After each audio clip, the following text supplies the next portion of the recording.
Hey, what's up folks at home? Welcome back to the channel. Today we're going to dive underwater. We're going to talk about the top lures that I am going to start fishing in the month of April. April is known for wild weather swings, wild windy days, calm days, sunny days. You got to be diverse. So let's head to the water. We'll see you there.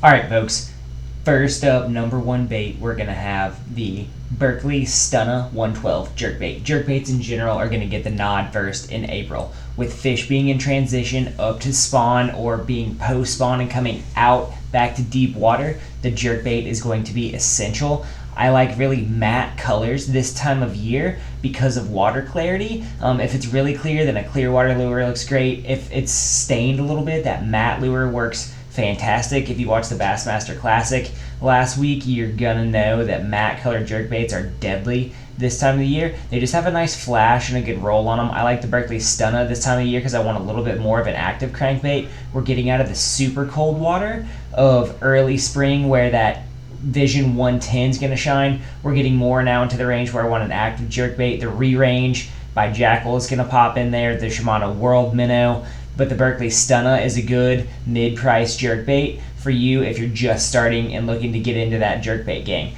Now, I like it on transition banks, transition areas, anywhere you can find offshore grass, all the way up into the spawning pockets.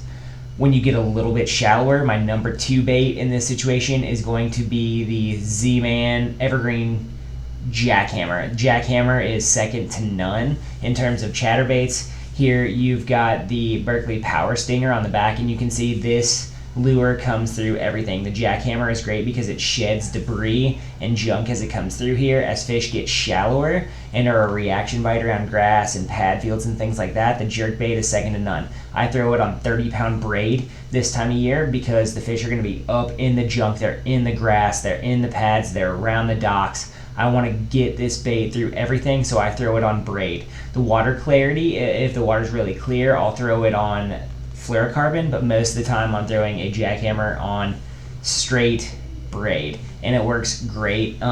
Really enjoy this bait coming through cover, really enjoy this bait coming through all of the junk.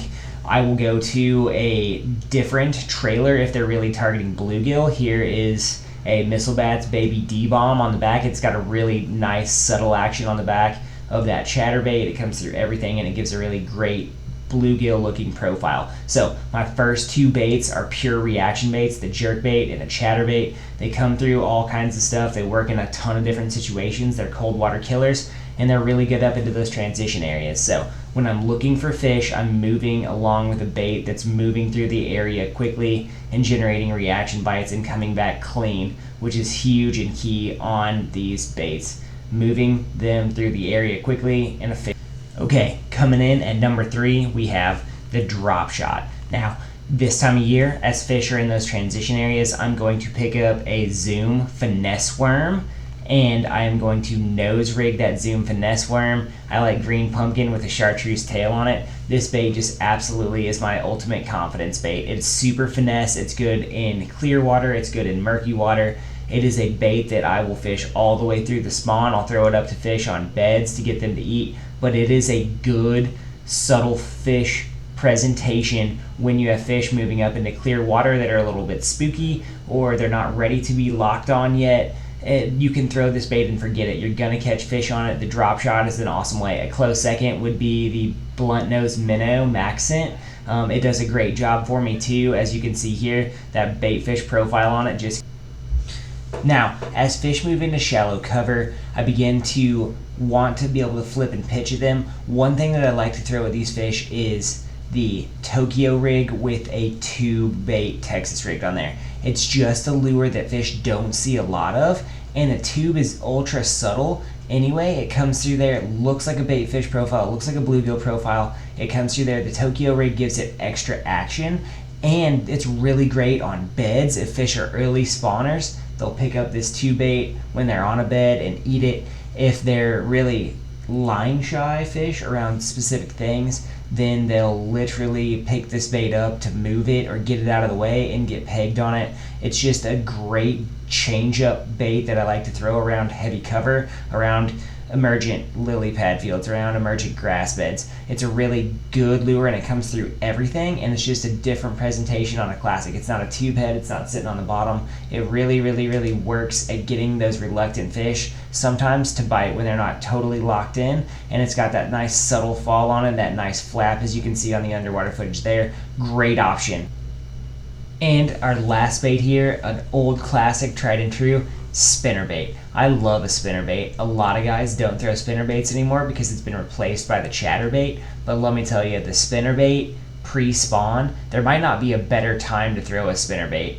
It just gets bit. I always run a trailer on my spinnerbaits. Here is a 13 Fishing the Whale. I love double willow leaf spinnerbaits this time of year. As the water gets warmer up into the 50s, the double willow leaf is going to shine. It gives the white water disturbance principle. A Colorado is a bit much this time of year. I like to mix it up between gold and silver. It just depends on the day. The brighter the day, the silver. The darker the day, the gold.